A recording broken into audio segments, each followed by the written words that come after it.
Hi guys, welcome back to my YouTube channel. My name is Tessie. Today I'm going to be making this dress. If you're new to my channel, you're welcome. If you're yet to subscribe, kindly do that and let's get right into the video. So for this tutorial, I'm making use of this Ankara and I'll be making use of 6 yards. I'm going to be making use of my free hand. So we're going to be cutting the top part first. So as you can see, I folded my fabric into two and then I'm going to chalk like 1.5 inches first. So you chalk 1.5 inches from the top part since we are working on the main fabric. So I chalk 1.5 inches and connected it into a straight line, as you can see. So I had to face it this way for you guys to understand properly. So now from this point here that I have my chalk, I'm going to place my shoulder measurement divided by 2, which is 8 inches, and then from that point you chalk the length of your sleeve, how long you want the sleeve to be. So I wanted it to be 14 inches. I added extra 1 inch for hemming allowance, that's 15 inches. So from that shoulder area you come down to your armhole line. So guys, for the armhole line I'm going to be making use of 10 inches, as you can see. So guys, the next line is from the shoulder to the under bust, and then you had like half or 1 inch for joining allowance at the down part. So I've chalked from the shoulder to my under bust, which is 14 inches. I added extra 1 inch at the down part. So now the next thing to do is to check what you have at the shoulder to the sleeve length. So I have 24 inches, so you minus 3 inches from it. So I minus 3 inches from the 24. I'll be left with 21 inches. I'll chalk it at the under bust area, as you can see, and then from my armhole I'm just going to curve it to that point. So if you do not understand, just rewatch and you'll get what I did here. So you curve whatever you have to the under bust, as you can see. So guys, I'll go ahead now to cut this part. What I'll be doing next is working on the neckline. So for the neckline, it's a V neckline, so I'm going to be making use of 3.5 inches, and then from that point we're going to slant it all the way to the under bust line. So you slant it all the way down to your under bust. Then at the shoulder area I'm going to be coming down by 1 inch for my shoulder slope. So don't forget to come down by 1 inch for your shoulder slope, and then at the shoulder just slant it all the way to that 1 inch that you came down with. So we are good to go with this. I'll go ahead now to cut out my fabric. So guys, I'll go ahead now to cut out the neckline, and then after cutting out the neckline, when cutting out the shoulder area, you need to leave allowance at that top part. So you know I left allowance, so this allowance is what we're going to use to fold the rope casing at the shoulder area. So guys, after cutting out the front, I have 2 pieces, as you can see. So I'm just going to overlap it on each other this way, and then we're going to be pleating this side later on. But before we do that, let's cut out the back piece first. So for the back piece, I have my fabric folded into 2, as you can see, and then at the center front here I'm going to be chalking 2 inches all the way down for my zip allowance. So go ahead, chalk 2 inches all the way down for your zip allowance, and then you place your front after that 2 inches line. So I'm going to place it and then cut out the same thing I have for the front. So just watch what I'm doing. So you cut the down part, you cut the armhole area, and then the shoulder part as well.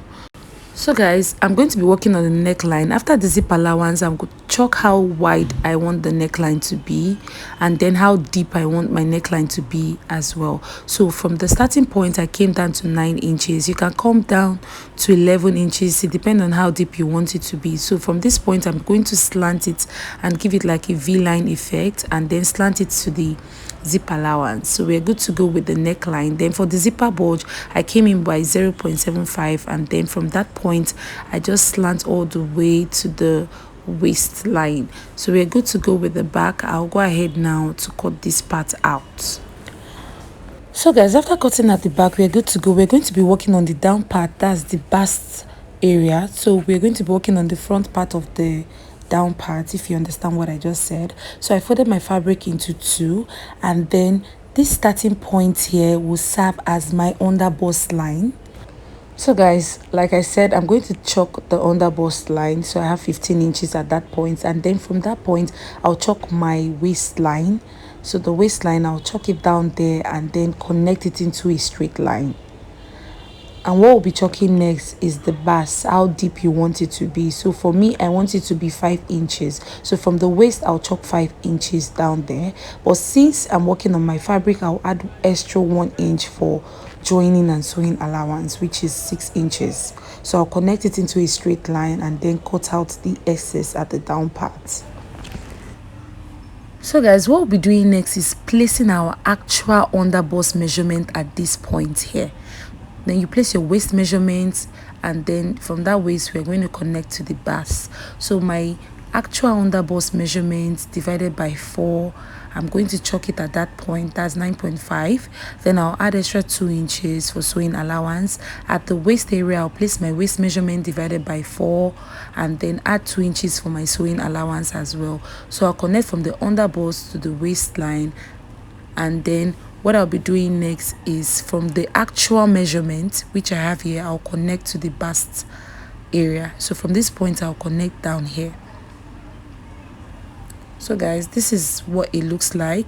I'm going to be cutting this part out. So we're good to go with the down part of the front. So we're going to be cutting out the back. So guys, for the back, my fabric is folded into 2. Then I chalked 2 inches for my zipper allowance and then connected it into a straight line. Then I placed the front after the zipper allowance, and then I'll go ahead now to cut out the same shape I have for the front. So guys, after cutting that part out, I'm just going to notch the top part of the zipper allowance area. So guys, as you can see, I have 1 piece for the front, 2 pieces for the back. So guys, what I'll be doing next is working on the top part area. Like I said, you can go ahead now to hem this or use a lining. It depends on how thick your fabric is. I'm just going to run a stitch on it. So guys, after stitching, this is what it looks like. I've stitched this part and then stitched the armhole area as well. So now I'm just going to overlap this on this. So what you do is to chalk 3 inches and then place this on it and then stitch that part together. So I'll go ahead now to do that. So I've stitched and this is what it looks like. So what we'll do next is to pleat this. So you're going to pleat it to get your actual underbust measurement. So guys, I'll go ahead now to pleat this to get my actual measurement plus the 2 inches allowance that we have there.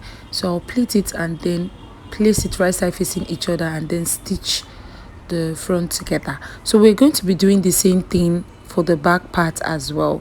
So guys, I have my fabric as you can see. So what I'll do is to pleat this. So you pleat from the 2 inches. After the 2 inches allowance you have there, you pleat this and then you join them together. Make sure you place them right side facing each other and then you stitch. So I'll repeat same thing for this other part as well. So guys, after placing them together, I'm going to start the pleating after the 2 inches for the zipper allowance, and then I will stitch. So guys, this is what it looks like. This is what the back looks like as you can see. So I'm just going to place them together right side facing each other, and then I'm going to be closing the zipper allowance area for now. So guys, after closing the zipper allowance area, I'll be placing both the front and the back together.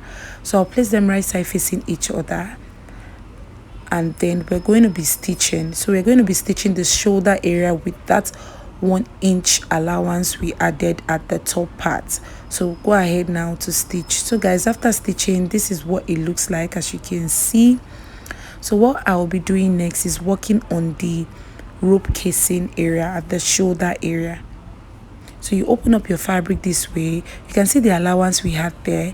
So what you need to do is to open it up and then fold it neatly, and then you run a stitch on it, a straight stitch on it. So I'll fold it neatly and run a stitch on both sides. So you do the same thing for the other shoulder as well. So I'll go ahead now to stitch, and then I'll repeat same thing here. I'm going to open it up this way, give it a good press, and then you fold this in and then you stitch. So guys, after doing that, the next thing is to add the rope into the shoulder casing. So guys, this is my rope. So what I'll be doing next is using my pin to pass the rope from one point and then bring it out to the other point. So guys, I'll go ahead now to pass this in. I'm so sorry that the fabric is multicolored. I'm not sure if people can see it properly. I would have preferred to use a plain fabric, but this is what my client brought and I had to make this video for you guys. So just go ahead, pass your rope into the shoulder casing, as you can see, and then you bring it out, and then you repeat same thing for the other part as well. So this is what it looks like, as you can see. So once you drag it in, it's going to have the ruche effect, and then you can tie it. It depends on how you want it to be. So this is it. So I'm going to shape my dress. So from this part, I'll shape it, and then we're going to be cutting the down part. So it depends on how long you want your dress to be. So I've gone ahead to cut out my fabric for the gathers. So I will check what I have from the waist to the bust, and then I'll check what I have to the other waist area, and then whatever I have, I'm going to pleat my fabric to get that, and then I'm going to be attaching the pleated fabric on the top part. So I'll place it right side facing each other and follow the shape and then stitch. So I'll attach my zip, and then this is the end result. Guys, this dress is not my size. It is very big. The owner of the dress is very big. I just wait for you guys to see the fit. I'm going to make mine, but I'll advise to make use of a plain fabric. I hope this tutorial was helpful. Please do not forget to subscribe, like this video, drop a comment, and make sure you're following me on all platforms at Sowites. You can see my student there helping me to hold the back. That's to show you how big the dress is. I hope this tutorial was helpful. Do have a blessed day. Bye.